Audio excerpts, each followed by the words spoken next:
Oi, gente, boa noite. Que prazer estar com vocês aqui nesse dia de hoje. Eu vou aguardar o Fafá entrar.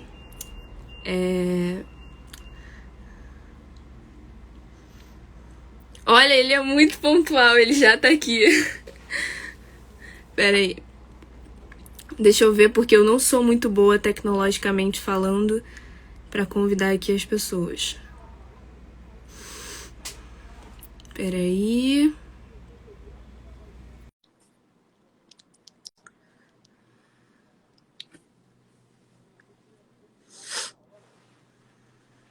Alô? Oi, Fafá, tudo bem? Alô? Tudo bem? Tudo ótimo. Tá linda, maquiada. Obrigada. Tive que fazer aqui uma ação especial para esse dia de hoje. Estou me sentindo muito honrada por você ter aceitado o meu convite. E eu acho que vai ser um refresco para esses dias que nós estamos enfrentando e tudo. Trazer aqui um pouco de atuação, cultura. Que bom, espero que sim. Espero que sim. Oi, Ai, quem tá aqui? saudade de você, Muita linda da saudade. vida. Gente, esse casal é muito querido. Divirtam-se. Um presente de bom sucesso. Enfim, Pois é. queria te agradecer e dizer que isso aqui foi uma das coisas que não só eu, mas várias pessoas, foi requisição de várias pessoas a sua presença, do quanto que poderia contribuir a nível de atuação, conhecimento, vida, que você tem uma bagagem linda aí. E temos aqui um compilado de perguntas. Algumas são minhas particulares de curiosidade e outras foram que a galera mandou. E aí vamos começar. Vamos lá. Uma delas diz respeito à construção de personagem. Eu acho que isso é Sim. uma curiosidade de várias pessoas, porque foi uma das perguntas mais pedidas. Que você, enquanto está construindo seus personagens e tudo, você procura trazer coisas do seu universo para o personagem ou você procura se distanciar? Você sabe que alguns colegas, eles acreditam na imersão no personagem, né? Alguns Sim. colegas acreditam em ser tomados pelo personagem, né? Eu, particularmente, eu sou contra essa corrente. Eu acho que o trabalho do ator é um trabalho basicamente intelectual. Ele passa pela emoção, sim, mas ele tem que ter uma base intelectual muito forte. Ele tem que ter um chão, digamos assim, de conhecimento sobre o que você está falando, sobre em que época esse personagem vive, de que classe social, a que classe social ele pertence, se ele é religioso ou não, se ele tem, enfim, uma série de informações, de conhecimento sobre o universo que cerca esse personagem e sobre a formação desse personagem dentro da estrutura da obra, antes de chegar na emoção. Né? Então, quando eu vou fazer um personagem, qualquer personagem que eu vá fazer, eu procuro me informar o máximo possível, se eu já não tiver essa informação, eu procuro me informar o máximo possível sobre o universo dele, sobre onde ele transita, porque a última coisa que eu vou querer saber é o que ele fala. Né? Porque depois que eu tiver esse universo todo, que eu tiver toda essa, digamos, esse chão preparado, a Sim. emoção vem mais fácil, inclusive. A emoção aflora mais facilmente. Então, eu sou a favor do trabalho intelectual para se compor um personagem. Isso é uma coisa que eu compartilho com você dessa ideia. Quando eu vou construir personagem, a Gabriela, inclusive, da nossa novela Bom Sucesso, foi a minha primeira personagem. Eu acredito muito que o presente só existe porque o passado é verdadeiro. Então eu preciso ter um conhecimento acerca do personagem para que eu possa viver ali verdadeiramente tudo. Isso que você falou da imersão é realmente uma coisa que acontece de para permear aquela verdade, estar imerso naquela realidade, tanto na vida, tanto fora. Isso foi até uma das coisas que aconteceu com o Coringa, né? Ele viveu verdadeiramente todo aquele universo de uma forma destrutiva para ele. Não sei se você conhece a história. Eu sempre brinquei com alguns colegas meus que dizem que são tomados pelo personagem, né? E eu digo, olha, é um perigo isso aí, porque o dia que você fizer um suicida, você faz uma cena só e acabou, né? Logo depois você se mata. Porque não é assim que funciona, né? Não é à toa que o Diderot escreveu um livro fabuloso, é um livrinho muito bom que eu recomendo que todo ator em início de carreira leia, que chama O Paradoxo do Ator, né? E o paradoxo do ator é exatamente esse. Você não tem que se emocionar, você tem que emocionar a plateia. Quem tem que sair emocionada é a plateia, não é você. Você pode estar friamente contando uma história, sabendo que você está emocionando quem está te vendo. E, na verdade, esse é o interessante. Porque se você se emocionar muito, talvez você nem consiga contar direito essa história. E aí você vai esfriar a plateia. Não é? Talvez se você se emocionar muito, você perca o controle, né? Dali do que você Você está perde o fazendo. controle, exatamente. E Exatamente. Quando eu falo que é um trabalho intelectual, é nesse sentido. Você tem que saber exatamente onde você está, exatamente que texto você vai falar, exatamente para que lado você tem que virar. Às vezes você tem que se posicionar debaixo de determinada luz. Às vezes tem alguém tossindo na plateia, se for uma peça de teatro, e você tem que estar no controle disso tudo para poder passar a mensagem que você quer para aquela plateia. Se você tiver tomado, nada disso interessa. Então você vai errar tudo, né? Inclusive a comunicação. faz completo sentido. Inclusive, isso é muito bom, sabe? Porque foi uma das coisas que eu li recentemente. Que quando você acredita, não necessariamente você esteja imbuído daquilo, esteja vivendo aquilo na sua vida mesmo, mas quando você acredita, a plateia também acredita. Então você passa Sim, claro. para a pessoa. E uma outra coisa que eu recebi muito foi com relação.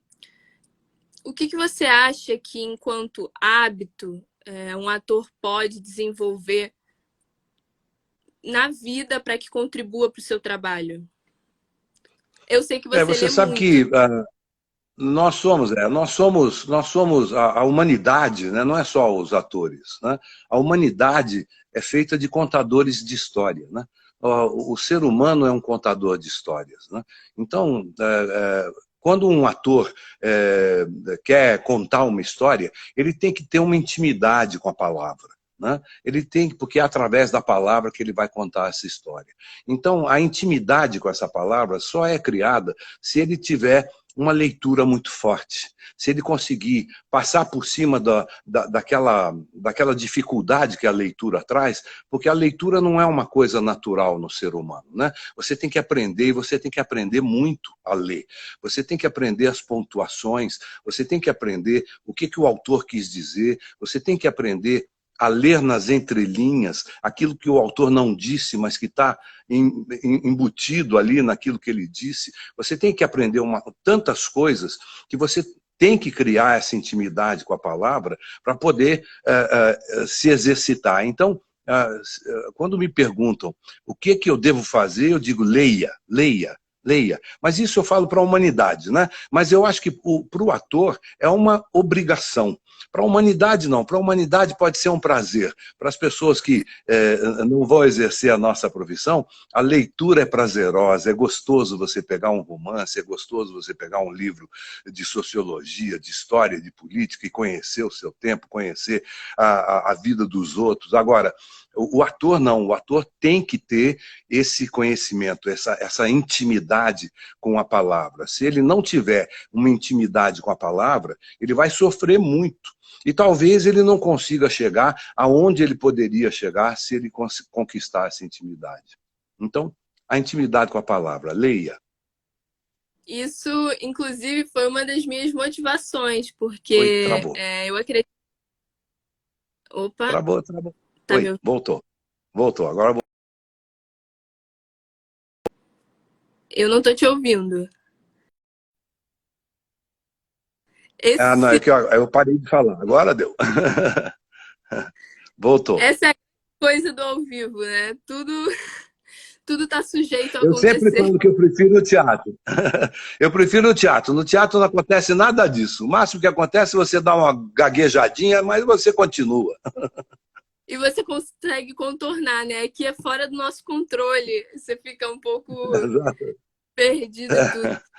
Mas estava falando para você, inclusive essa foi uma das minhas motivações de te convidar. Eu tenho um público jovem muito grande e eu acho o seu perfil assim muito oportuno para eles conhecerem algumas indicações de livros e tudo. Porque você tem uma série ali no seu IGTV falando sobre livros, né? De indicações.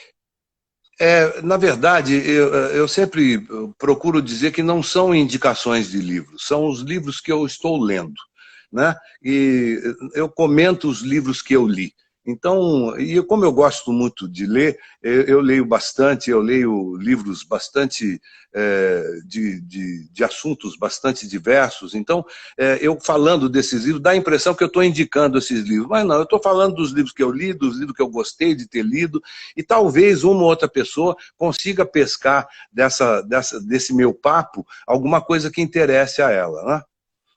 Isso me lembrou o seu livro, né? Que tem um livro para você aqui que tem mais de 150 indicações e tudo. Eu tô para comprar ele, mas eu vi você falando numa entrevista a respeito de qual a sua responsabilidade quando você está indicando um livro para alguém, que você tem que ficar atento às circunstâncias, se ela tem tempo para ler esse livro, se ela qual o gênero que ela mais gosta e tudo. Eu tenho uma amiga que ela me dizia que toda vez que ela entrava numa livraria para comprar um livro, ela ficava totalmente paralisada. Porque ela via lá 20 mil volumes, e por onde ela ia começar? Ela não tinha o hábito da leitura, ela não sabia que assunto ela gostava, então ela acabava saindo da livraria sem comprar nada, sem nem tocar num livro, né? Então é uma responsabilidade mesmo você indicar para uma pessoa um livro, porque você pode inclusive afastar essa pessoa da leitura, conforme seja a sua indicação, né? Você indica o livro, o cara acha aquele livro chatérrimo, ele fala, não vou ler nunca mais. Então, o livro que eu escrevi, que chama exatamente Tem um Livro Aqui que Você Vai Gostar, e é nesse sentido, porque eu tentei atender ao gosto de todo mundo, né? Então eu falo de pelo menos 150 livros, porque não é um livro só que eu vou indicar 150, eu vou falar de 150 livros, e ao falar desses 150 livros, eu estou falando de muitos autores, e talvez você descubra um livro ali que você vai gostar. Eu acho que é assim que funciona. Pois eu recentemente eu li um livro. Isso porque eu vi uma entrevista sua falando a respeito desse seu hábito ter desenvolvido quando você era pequeno, que você começou a ler livros de gibis e tudo. Sim. E isso me fez lembrar um livro que eu li. Isso é muito engraçado, né? A gente tem uma experiência com um livro conforme a nossa experiência de vida atual também, né? Qual livro que foi e falhou quando você falou? Eu li um livro da Alice Miller, que fala do drama da criança bem dotada. O quanto Sei. Você já leu? Não, esse eu não li. Vale muito a pena. Ele fala sobre o quanto hábitos que você desenvolve na infância têm a tendência a progredir durante toda a sua vida.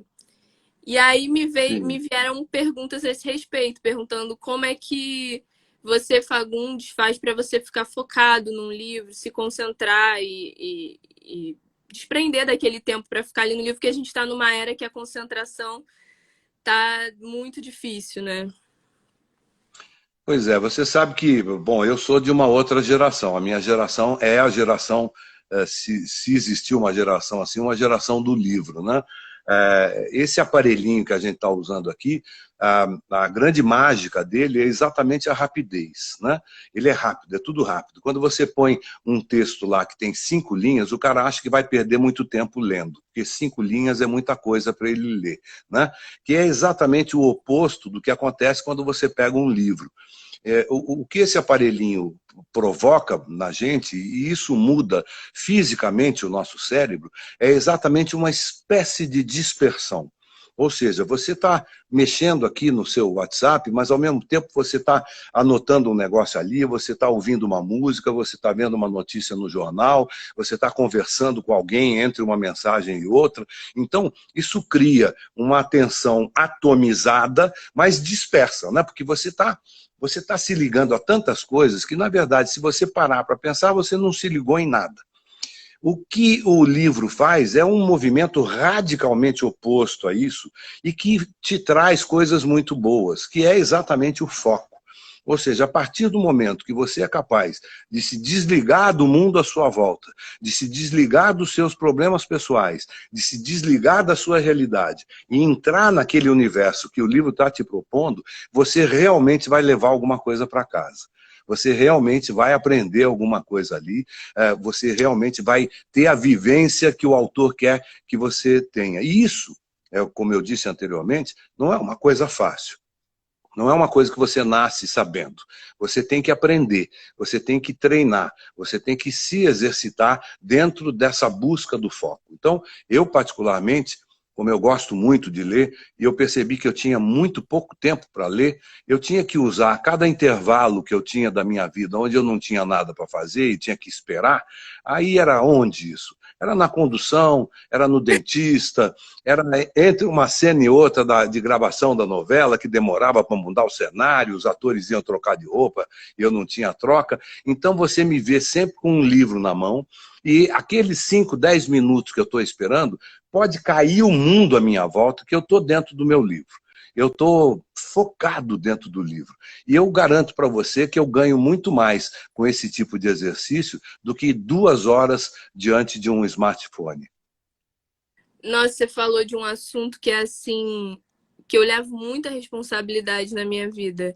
Justamente por causa também da atuação. Se a pessoa não consegue ficar ali concentrada e presente na vida dela, como é que ela vai ficar presente ali, concentrada na vida do personagem? Isso também leva ao que você falou, maravilhoso, de uma das práticas do ator no dia a dia, é ler para exercitar essa concentração e tudo. Eu acho muito que as pessoas tinham que levar a concentração mais a sério, principalmente também porque eu acho que expande a gente num sentido mais profundo de quando você está lendo, de quando você está desempenhando alguma coisa. Devia ter uma responsabilidade maior em cima da concentração. Você sabe que a concentração, essa concentração que a gente admite que existe hoje, ela veio exatamente com a democratização da leitura, né? Porque a leitura antigamente, até o século XVI, 1500 e pouco, até o Gutenberg, ela era restrita àquele grupo de intelectuais que ficavam nos mosteiros, né? Ou aquele nobre que tinha dinheiro suficiente para mandar copiar um livro, que levava 2, 3 anos para fazer uma cópia de um livro. Com o advento do Gutenberg e a impressão dos livros, isso começou a ser mais fácil, né? Você tinha mais acesso ao livro. E depois, com o passar do tempo, você começou a ter um livro seu, pessoal, onde você lia sozinho, em silêncio, na sua casa, para você mesmo. Então, essa concentração foi sendo criada ao longo dos séculos. E foi essa concentração que criou esses aparelhinhos. Esses aparelhinhos que nós estamos usando aqui hoje foram criados pela concentração.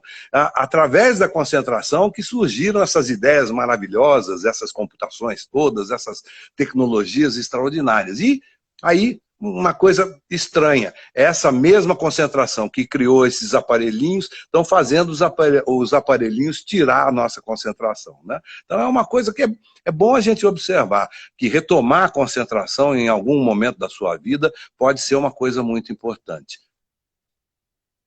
Nossa, eu acho isso tão fundamental, isso que a gente está falando aqui agora, porque eu levo isso tão a sério na minha vida, e você falou toda essa história aí, toda essa curiosidade que eu não sabia particularmente da concentração, me fez crer o quanto realmente ela é muito importante.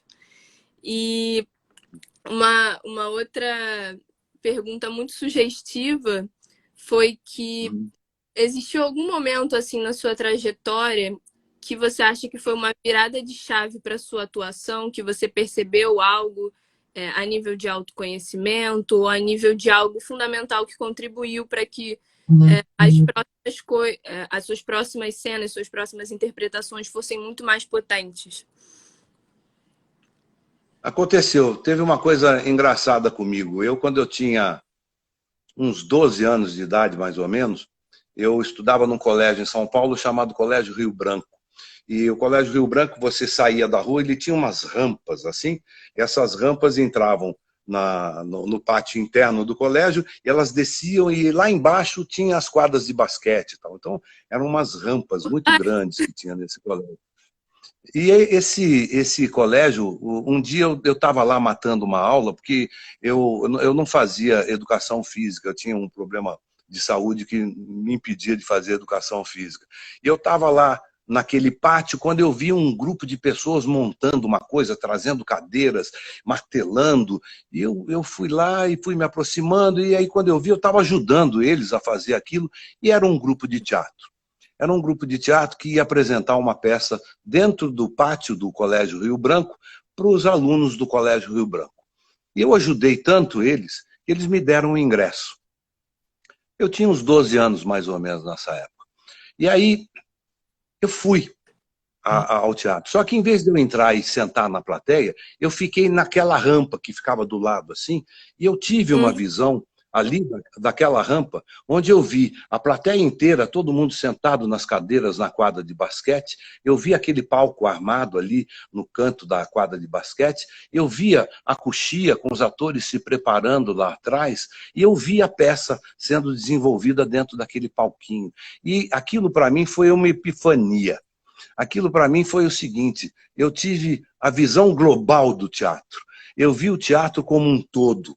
Eu vi o teatro como não só o trabalho do ator ou a presença da plateia. Eu vi o teatro como o conjunto dessas coisas todas. Eu vi o teatro tecnicamente funcionando, eu vi os atores se preparando, eu vi os atores emocionando aquela plateia, eu vi a reação daquela plateia ao mesmo tempo.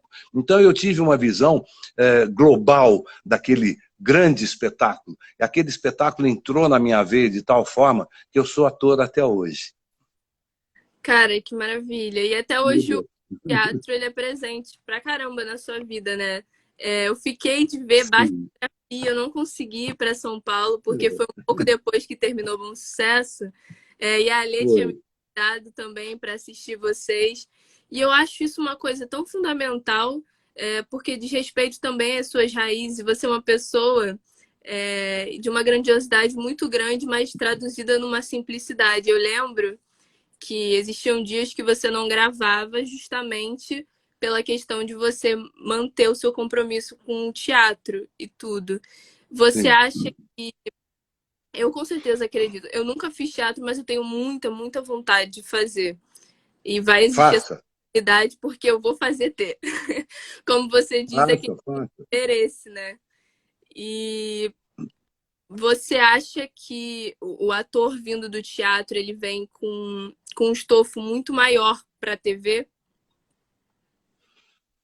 Eu acho que o teatro é a base do ator. O teatro, para mim, é a pátria do ator, né?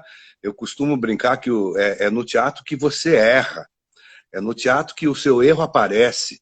O teatro te dá uma humildade, porque você se mostra na sua fragilidade para uma plateia ao vivo, né? É no teatro que você alça voo também, porque você pesquisa aquele personagem, aquele mesmo texto, durante um mês, durante 2 meses, você discute cada palavra daquele texto, cada momento daquela peça, cada cena daquele espetáculo. Então, é no teatro que você alça voo, que você ousa, que você se arrebenta. Eu brinco que é um salto triplo mortal sem rede, né? Então, o teatro é isso, o teatro é essa adrenalina, o teatro é essa coisa social, essa coisa de você juntar 700 pessoas no mesmo espaço, no escuro, durante 1h30, sem ninguém usar esse aparelhinho, e durante 1h30 eles ficarem ouvindo e vendo 6 atores desenvolvendo ideias na frente deles e saírem modificados por causa disso. Não tem coisa que te dê essa experiência, não tem nenhum outro veículo que te dê essa experiência. Então, eu acho que o ator que realmente quer se desenvolver tem que se exercitar no teatro. Pois é, e Não, não que não existam atores, não que não existam atores que nunca fizeram teatro, que não sejam bons atores e que não façam bem a televisão por causa. Não estou dizendo isso. Mas eu acho que se ele se exercitar, vai ser melhor. Não, eu concordo plenamente. E também ali no teatro vai de encontro a muitas das coisas que a atuação proporciona pra gente, por exemplo, ir de encontro às nossas vulnerabilidades. Ali a gente está mais exposto do que nunca. Na TV a gente ainda tem aquela oportunidade de fazer o take 2 e fazer de novo. E eu acho que isso é a vida, né? E a atuação a gente fala sobre vida, tá sujeito ali, tá exposto. E a grande maravilha, o grande triunfo disso tudo é que surgem coisas inesperadas que na TV muitas vezes não proporciona isso, né? Exato. A televisão, por exemplo, a televisão, uma das coisas que eu mais gosto na televisão, as pessoas falam assim, você fala sempre tanto de teatro, mas você faz televisão. Eu fiz televisão 50 anos da minha vida, né? Só na Globo foram 44 anos de trabalho lá dentro. Eu adoro fazer televisão. Mas eu gosto da televisão por outras razões. Eu acho que na televisão eu gosto de me exercitar na velocidade. Eu acho que o que a televisão proporciona para o ator é exatamente o oposto do que o teatro te dá, que é a velocidade. Ou seja, você entra, você recebe um personagem, dali a 2 semanas você já começa a gravar e vai embora com o personagem que você ainda não sabe quem é. E você vai saber quem é esse personagem quando vier a última cena do último capítulo. Aí é que você fecha esse personagem, porque até então ele está sendo construído junto com os autores, junto com os diretores, com os seus colegas de trabalho, junto com a reação do público. Então, você está montando aquilo ali numa velocidade que, para mim, é extremamente estimulante. Então, eu adoro fazer televisão também, mas por outras razões, né? E também um brilhantismo de você se autoconhecer, né? Eu percebi isso muito durante as gravações de Bom Sucesso, de que tinha uma demanda. Então, independente, a gente precisava entregar aqueles capítulos. Então, isso proporcionou muito um autoconhecimento a respeito de como eu funciono, de como eu funciono em relação a certas ocasiões. Eu lembro que a minha primeira cena de Bom Sucesso, que foi a minha primeira cena da vida, eu não tinha conhecimento disso, mas eu acordei às 5 da manhã, tomei café e tudo, estava preparada, tinha estudado a cena, tudo plenamente. Só que a gente foi gravar às 10 horas só. E nisso eu já estava com muita fome. Isso prejudicou diretamente no meu desenvolvimento ali, só que eu não tinha consciência disso, de que pelo percalço de tempo, por esse tempo todo, isso iria ocasionar um problema comigo, porque eu nitidamente não estava me sentindo com fome, estava ótima, estava confortável, mas foi só uma das nossas galeras lá da produção me ofereceu uma bananinha que o meu desempenho dobrou. Foi maravilhoso para minha vida, assim. Então eu acho que seria... Você resolveu fácil, você só comeu uma bananinha e resolveu, pronto. Pois é. E, nossa, proporcionou demais isso nesse sentido para mim, de autoconhecimento e toda a logística. É bom você falar sobre isso, porque a gente percebe que o público, em geral, não tem a menor noção do que seja o nosso trabalho e das pressões que a gente sofre, né? O público vê a novela e imagina aquilo lá, muito glamuroso, que a gente chega, que tem uma taça de champanhe que a gente toma e que a gente conversa um pouquinho, entra em cena, faz a cena e vai embora. Não, são 10, 12 horas por dia de gravação, às vezes em situações até desconfortáveis fisicamente, com uma pressão que você tem que entregar aquilo até o fim do dia, você tem que fechar aquele capítulo, senão a novela não vai para o ar, você tem uma pressão também do número de cenas que você teve que estudar, você tem que decorar aquele texto todo, e isso daí o público desconhece, esse trabalho de base que o ator tem que fazer, que eu acho que é admirável, e eu acho que o ator brasileiro, particularmente o ator brasileiro, nessa rapidez, que é muito mais rápida do que a televisão do resto do mundo, ele é expert, ele sabe fazer isso como ninguém. Eu acho que o público, a partir do momento que viesse a saber exatamente as pressões que a gente sofre, daria muito, muito mais valor ao resultado final. Para isso que nós estamos aqui nesse momento emblemático, compartilhando um pouco com o pessoal. Nossa, eu acho isso maravilhoso, né? Porque proporciona essa conexão do que eles viram e o que teve por trás do que a gente passou. Mas agora, eu queria saber se existe algum personagem na sua carreira que ficou assim simbolicamente marcado para você. Eu sei que foram muitos, difíceis. Você sabe que é engraçado. Eu acho que eu tenho essa teoria que a gente tem, todo ser humano tem um momento da vida que a gente fixa, né?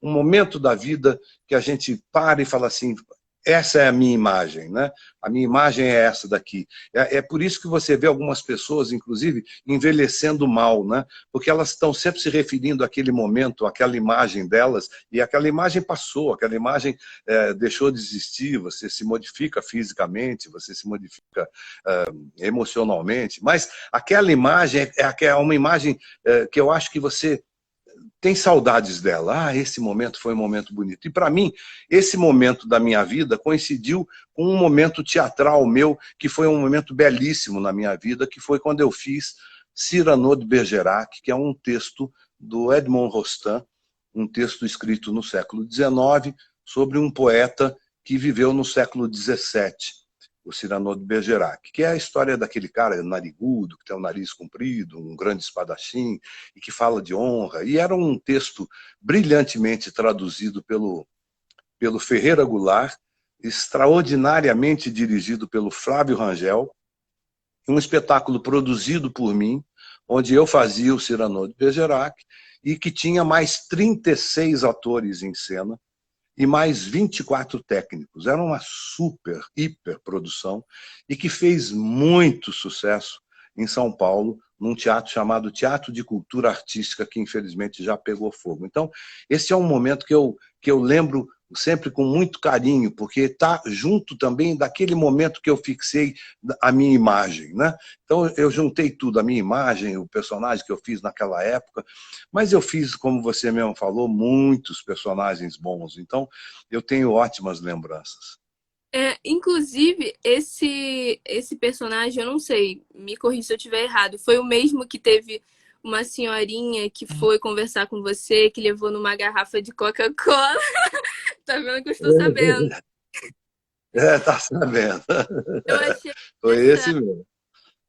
esse momento muito simbólico, né? Porque olha como a cultura é acessível. Bastou a pessoa se interessar. Se você quiser contar um pouquinho, porque eu acredito que a maioria das pessoas não estão sabendo do que eu estou falando. Essa é uma história muito bonita. Eu estava fazendo exatamente essa peça, Cyrano de Bergerac, e aí o porteiro do teatro chegou para mim no camarim, faltavam 10 minutos para eu entrar, ele chegou para mim e falou, tem uma senhora aí que quer falar com o senhor. Eu falei, olha, não vai dar, vou entrar em cena agora, né? Ela mandou isso aqui para o senhor e me deu uma garrafinha de Coca-Cola com um líquido amarelo dentro, assim, e a garrafinha estava tampada com um jornal, assim, né? Parecia uma bomba molotov, né? Eu peguei aquilo ali, eu falei, o que é isso, né? Aí eu tirei, assim, aquele jornal e cheirei, era o uísque. Aí eu deixei a garrafinha ali, entrei em cena e eu esqueci daquilo ali. Inclusive, depois até jogaram fora aquilo. Mas esqueci desse incidente. Uns dias depois, o porteiro chegou, um pouco antes de eu entrar em cena, e disse, aquela senhorinha está aí, quer falar com o senhor.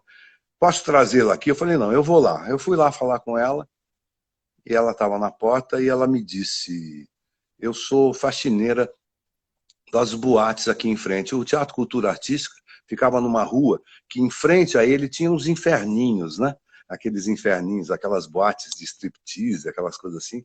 E ela falou, eu sou faxineira dessas boates, e toda tarde que eu chego para fazer o meu trabalho, a minha faxina, eu vejo filas e mais filas de pessoas aí na bilheteria comprando ingresso, e eu nunca tinha ido a teatro na minha vida. E eu disse para mim mesmo, eu vou ver essa peça. um dia eu vou ver essa peça. E aí, me disse ela, eu comecei a economizar. Eu economizei R$ 2 por mês. Eu não me lembro se era real, acho que era cruzeiro na época, não me lembro qual era a moeda, 1980, cruzados. Hum. Ela falou, eu economizei R$ 2 por mês durante 2 anos. E aí eu consegui o valor do ingresso. E eu comprei o ingresso. E quando eu vi a peça, eu percebi que eu tinha pago pouco, que era pouco que eu tinha pago pela peça. Então eu fiz o seguinte, todo dia que eu estava fazendo faxina, e eu via que tinha sobrado um pouquinho de uísque, mas não era dos copos não, ela falou, das garrafas, né? Eu botava na garrafinha para o senhor ali, e eu juntei esse uísque. O senhor gostou? Então, é isso aí, quando você se interessa, quando você quer, você corre atrás, e aí você encontra a sua felicidade. Eu encontrei a minha com a felicidade dela. Eu acho que isso fica até de um conselho para todo mundo que está aqui, né? A gente vê que essa história é muito comovente. Eu ouvi a primeira vez você contando e ouvindo agora, ainda assim tem um teor muito forte, porque assim, é tudo que eu vivo e é tudo que eu amo, É, é a atuação. Então a gente vê alguém dando um valor tão forte para isso diante de toda a situação que a gente vive de uma desvalorização da cultura. É tão legal, é tão emocionante. E eu acredito que você tenha passado por várias outras experiências nesse sentido bem recompensadoras, né? De pessoas. muitas, muitas. Mas você sabe, quando eu comecei a fazer teatro, eu me lembro que eu li uma coisa muito interessante, era uma pergunta que, eu não me lembro onde foi isso, mas era uma pergunta que era feita assim, muito simples. Você está diante, uma pergunta para um ator, né? Você Hum. está diante de uma plateia ou você tem uma plateia diante de si? Eu achei, eu falei, mas é a mesma coisa, né? Mas aí eu parei para pensar e eu percebi que não era a mesma coisa. Você estar diante de uma plateia significa que você está se mostrando, você está se pavoneando. É você que está diante da plateia. Você ter uma plateia diante de si implica numa responsabilidade. Você está se comunicando com aquelas pessoas. Aquelas pessoas existem e elas são talvez mais importantes do que você naquele momento. Então, é uma perguntinha que eu faço sempre para jovens atores. Eu gostaria sempre que eles dessem a resposta de que eles têm uma plateia diante de si. Nossa, isso é lindo. E, cara, é exatamente muito do que eu penso em relação à atuação. Eu acredito que por ser uma profissão que quando você leva para a TV, cinema te dá uma perspectiva muito grande de público, você fica mais conhecido e tudo, tem uma tendência muito grande de cair nesse estou fazendo isso por amor ou estou fazendo isso por fama? E é isso uma das coisas que eu sempre prezo. Então, quando eu estou fazendo um personagem e tudo, eu não estou usando dele para me amostrar. Eu estou ali para viver a vida do personagem e entregar o melhor daquela história para que isso não ocupe o meu ego nesse sentido. Porque tem uma tendência muito grande, né? Por ser uma profissão que dá uma projeção para a pessoa e tudo. E é até comum as pessoas perguntarem sobre isso. Eu recebi acho que umas 3 entrevistas falando, e como é que você lida com a fama? E aí eu pensei sobre isso e falei, eu estou fazendo um trabalho como qualquer outro trabalho que a gente tem, com uma dignidade, só que eu tenho uma projeção maior pelo fato de ser televisivo e alcançar várias pessoas em vários lugares. Mas isso não faz com que eu mereça uma diferenciação em relação às outras pessoas e tudo. Uma das coisas, meu professor que me falou isso, eu achei muito simbólico. O problema de você ser famoso é você se achar famoso, porque a partir do momento que você se acha famoso, você cria uma expectativa de diferenciação em relação às outras pessoas. E é tudo que não é, né? A gente vê que o nosso trabalho é um trabalho que exige um esforço, um estudo tanto quanto qualquer outro. Sem dúvida. É como você falou, a única diferença do nosso trabalho para alguns outros trabalhos é que a gente se expõe mais, né? As pessoas sabem, mas é um trabalho como qualquer outro, claro. É um trabalho tão digno quanto qualquer outro também, né? Porque tem algumas pessoas que acham que não vale a pena, que não é um trabalho digno, né? Mas a gente não pensa assim.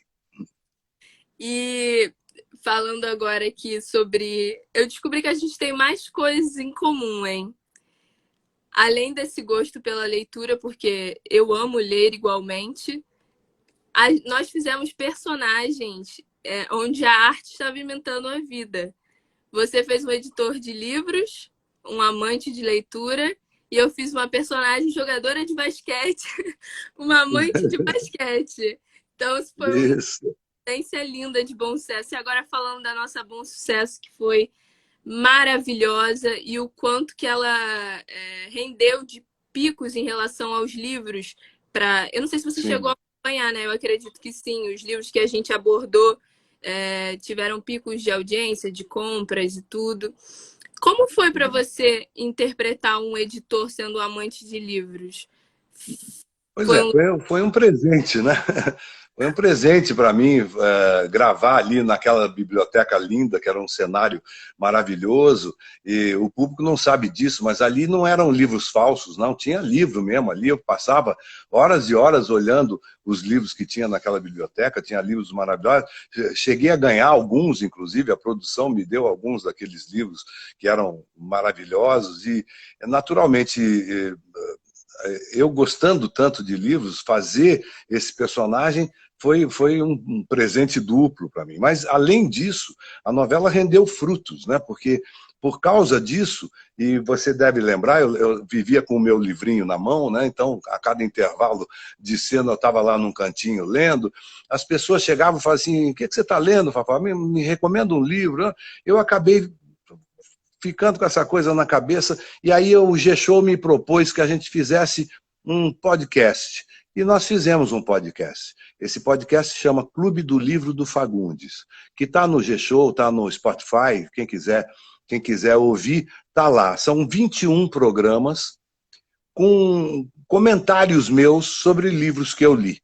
Então, esses 21 programas, cada programa fala de um determinado gênero, de um determinado autor, de um determinado momento da minha vida. Eu misturo coisas da minha vida com os livros que eu li. E esses 21 programas do podcast acabaram resultando depois no livro que eu escrevi, que Tem um Livro Aqui que Você Vai Gostar. Então, eu digo que eu ainda estou no rabicho do prazer que foi fazer Bom Sucesso, aquela novela tão gostosa que a gente fez juntos. Pois é, e eu acho que o clima interno também era tão bom e tão confortável que um pouco disso acho que chegou para o público também, né? Com certeza, com certeza. Era um elenco extraordinário, né? Eu acho que eu nunca saí de uma novela com tantos amigos quanto saí de Bom Sucesso. Eu me senti assim também. Eu tive o privilégio de ser a minha primeira e ainda embarcar com um elenco tão generoso e como está acontecendo aqui agora, né? A sua generosidade está aqui compartilhando com a gente um pouco do seu ponto de vista, suas ideias, sua bagagem, seu conhecimento. E a nossa Bom Sucesso anda reverberando também internacionalmente. Tem gente do Uruguai aqui que eu acabei de ver. Suerte de Vivir. Chama Suerte de Vivir. É o nome da novela lá. Tem de Portugal também. E que maravilha levar esses temas internacionalmente para todo mundo, né? Sim. Então, Fafá, eu acho que basicamente era isso. Foi uma coletânea das perguntas. Eu pré-selecionei para ficar bem objetivo e tudo. Eu queria muito agradecer do fundo do meu coração a sua disponibilidade. É uma honra estar aqui com você nesse momento. Foi um prazer. Foi um prazer te rever. Foi um prazer falar com você. Vamos ver se, passando essa desgraça dessa pandemia, a gente faz essa coisa presencial. Vamos nos ver pessoalmente. O que é?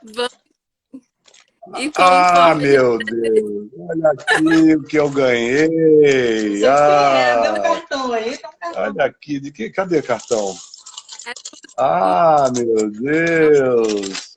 esquecer Segura aqui um pouquinho. essa idade, que eu tenho certeza que... Olha só!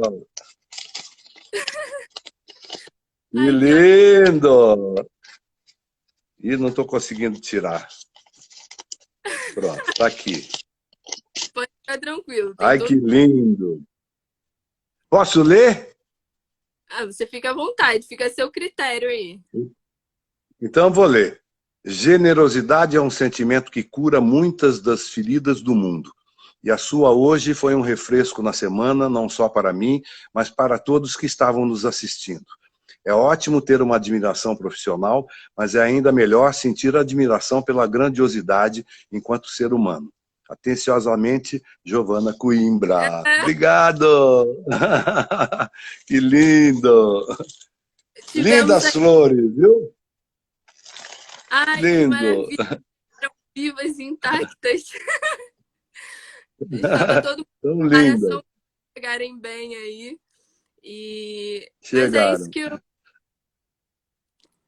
Deu uma travada. Querida, então, vamos esperar essas vacinas funcionarem, todo mundo vacinado, e aí a gente vai se encontrar, e vamos nos encontrar em baixa terapia, porque baixa terapia vai voltar assim que a gente puder aglomerar. E aí você vai assistir.